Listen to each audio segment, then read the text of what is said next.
All right, let's get right into it. For what feels like forever, the rules of competition were, well, they were pretty stable, right? Almost predictable. But guess what? Those rules are completely broken. We're about to unpack why that cozy old idea of, oh, we'll just catch up later, is not just wrong, it's downright dangerous now. There's a new, pretty brutal math at play, and it's creating these massive, permanent gaps between the winners and pretty much everyone else. So check this out. It really starts with a story like this one. There's this tech company, Lattice. They decide to reorganize their whole operation around AI. And you know what? Their competitors? They barely even blinked. But then, fast forward just 18 months. The difference in what they were shipping is just staggering. And this wasn't about them just, working longer hours. No way. This was a fundamental shift in what they were capable of doing. So the big question is, how on earth does a gap like that open up so incredibly fast? That's exactly what we're going to dig into. Well, the answer is pretty simple and also pretty terrifying.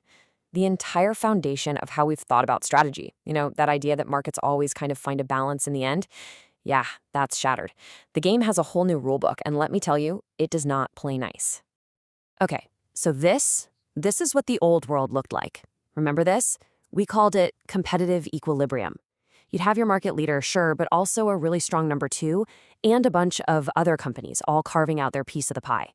If you fell behind, it wasn't the end of the world. You had time to regroup. Any advantage someone had was usually temporary, right? Because good ideas would eventually spread, and the big guys would get slow and bureaucratic.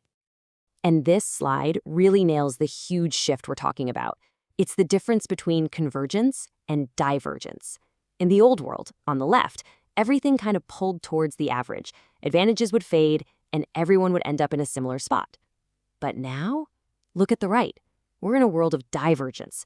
Advantages don't just stick around, they accelerate. Knowledge doesn't leak out, it compounds inside a company, creating this insane feedback loop where the leader just pulls away faster and faster and faster. So if there's one thing to take away, it's this. That little voice in your head, that old playbook that says, don't worry, we'll catch up in the next product cycle. That is a recipe for absolute disaster. In this new game, once you fall behind, the gap might literally become impossible to close. I'm talking mathematically impossible. Okay, so what's actually causing all this? It's not magic, I promise. In fact, brilliant people like the economist W. Brian Arthur were talking about this idea of increasing returns decades ago. But now we're seeing those theories play out in real life, supercharged at a company level. And it's all being powered by what we're calling the four divergence engines.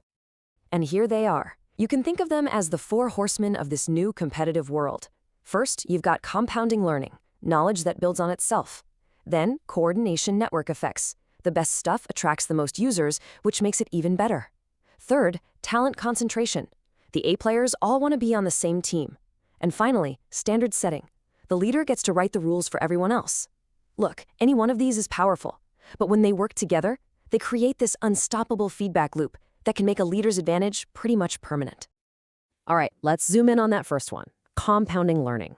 The famous management thinker Peter Senge once said, "The only real sustainable advantage is learning faster than your competition." And he was right. But now, it's on a whole new level. We're not talking about just learning one thing after another. AI-native companies are building systems where learning compounds. Every single thing they learn makes it easier and faster to learn the next thing. It's like a snowball rolling downhill. And this chart, wow, this just lays out the brutal math perfectly. Take a look. In year one, Company B, the AI native one, is just a little bit ahead. It's a gap you could easily dismiss, right? Company A is probably thinking, no big deal. But because Company B's learning is compounding, just look what happens by year 5. The difference is just astronomical. Yeah, Company A got better, but Company B is playing a totally different sport now. So after only 5 years, what's the score? It's not 2-1, it's not even 5-1, it's 31-1. 31. Company B is basically operating in another dimension at this point. That's not an advantage anymore. That is total, crushing dominance. And it all started from what looked like a tiny, insignificant lead in how fast they were learning. And here's why that gap can become permanent. It's like the trap of compound interest. Let's say you're behind. Even if you somehow manage to start growing at the exact same rate as the leader, the gap in actual capability, it will just keep getting wider. Forever. It's not enough to be faster. You have to be so ridiculously, impossibly faster just to stop the bleeding. And it's not going to happen. Okay, engine number 3. This one's all about people. You know how the best artists and musicians all seem to move to the same few cool cities? Well, the same thing is happening with top talent in business. They are clustering in what we call high agency companies.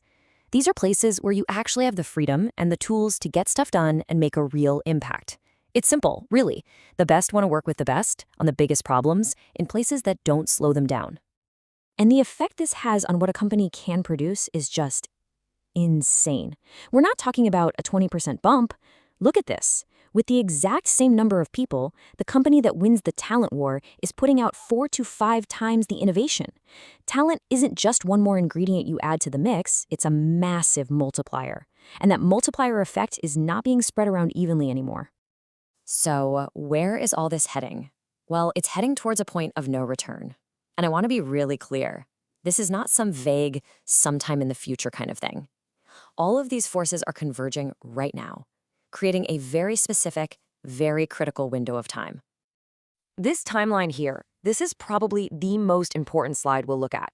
Right now, today, the window to make a real play is open, but it's closing, fast. By 2026, the winners are starting to get locked in. If you wait until 2028, sorry, the race is over. The ship has sailed. The opportunity to be a leader is gone. So why 2027? Why that specific time frame? It's because it takes about 3 or 4 years for those 4 engines we talked about to really hit their stride, to reach critical mass. That's the point where your learning database gets so good it's unbeatable, where your network effects take on a life of their own, where all the top talent has already picked a side, and the industry standards are set in stone. All 4 of those things lock in right around the same time. Which brings us to the big so what. This isn't just some interesting theory to talk about. This is a cold, hard, strategic reality. And it demands a choice. You have to decide where you and your organization are going to fit into this new world. And this chart, this choice matrix, it lays out the options in pretty stark terms. Here's the key. Where you are today does not guarantee where you'll be tomorrow. If you're the leader but you wait too long to transform, you're going to get knocked off the top. If you're a strong number 2 and you go all in now, you could actually become the winner. But for absolutely everyone, no matter where you start, waiting is the worst possible move. It just pushes your fate down into the right, towards becoming a tiny niche player or worse, just completely irrelevant. So here's the bottom line. That safe, comfortable, we're doing okay middle of the market, it's disappearing. It's evaporating. The market is reshaping itself into a barbell. You've got the massive dominant winners on one end, and then the small, super-focused niche specialists on the other. And in the middle, nothing. A huge, hollowed-out gap. There is no good enough anymore. Look, this race isn't starting in 2025. It's happening right now. The moves you make or don't make in the next 24 months are very likely going to decide your fate for the next decade. The math we've been talking about, this divergence, it is absolutely unforgiving, and the gaps it creates are permanent. So the only question left is the one you have to answer for yourself. Which side of the gap are you going to be on?